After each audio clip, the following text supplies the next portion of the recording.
Sheryl Cruz may ibinulgar, tungkol sa ginawa ni Anjo Iliana sa kanya noon. Si Sheryl Cruz ang bisita ni Boy Abunda sa Fast Talk with Boy Abunda nitong Huwebes ng hapon, May 23, 2024.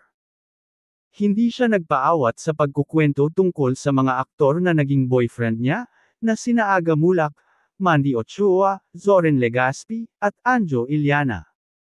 Nag-enjoy ba kayo? Masayang-masayang tanong ni Sheryl Cruz sa production staff ng Fast Talk with Boy Abunda, dahil sa mga pasabog at revelasyon niya tungkol sa kanyang mga nakarelasyon, noong dalaga pa siya. Pagbabahagi ni Sheryl, "I actually call him Ariel, tunay na pangalan ni Aga, during the time that we were together. Mandy became my boyfriend because first bench model, di ba? Wow! Model, ganyan-ganyan. Si Zoren first before Mandy and then Aga. Anjo first." Kasunod nito ay isiniwalat ni Sheryl Cruz, ang tampo niya noon kay Anjo Iliana. "Actually, nagtampo ako sa kanya noon because, he asked for my hand in marriage that time, before I left for the States and decided to actually try it there.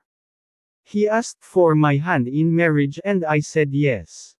And then I found out na he got somebody pregnant. So, kahit papaano, you broke my heart. But it's already water under the bridge. We're good friends." Ipinagtapat din ni Sheryl Cruz, na nang bumalik siya sa Pilipinas matapos nilang maghiwalay ng asawang si Norman Bustos, ay ipinagpatuloy nila ni Anjo ang naudlot nilang pagmamahalan. Hiwalay na rin noon si Anjo Iliana sa asawa niyang si Jackie Manzano. Pero nagkahiwalay rin kalaunan sina Sheryl at Anjo.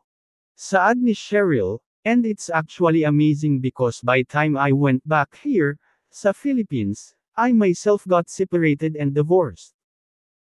And then, nagkaroon kami ng, kumbaga, ng moment wherein we were able to see each other again. And then we were able to catch up on things and tried to have another go at it. But then, hinahangaan ko siya because he's a very good father. And ayos naman yung mga anak niya and same thing naman for me. If it really didn't quite work out with your relationship, it doesn't mean you cannot be a good parent." Salaysay ni Sheryl na muling kinumpirma kay Boy na talagang inalok siya noon ni Anjo ng kasal. Pero hindi man sila nagkatuluyan, nananatili ang kanilang mabuti at malalim na pagkakaibigan hanggang ngayon.